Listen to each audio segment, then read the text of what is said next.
අපේ භාග්‍යවත් බුදුහාමුදුරුවෝ දේශනා කළ විටක යේකේති යෝසදා ලෝකේ විජ්ජන්ති විවිධා බහු ධම්මෝසද සමං නත්ති ඒතං පිවත බික්කෝ මේ ලෝකයේ තියෙනවා নানা ප්‍රකාර ඖෂධ වර්ග.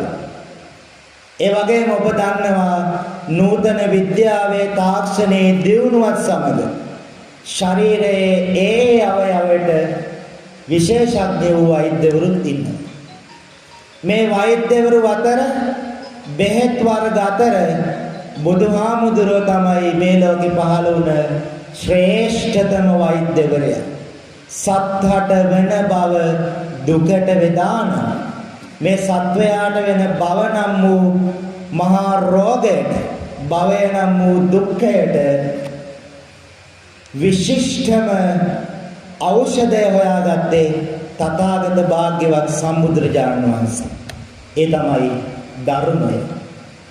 ඒ නිසා උන්වහන්සේ ලෝකයාට කියනවා ධම්මෝසද සමං නත්ති ධර්මය හා සමාන ඖෂධයක් නැත.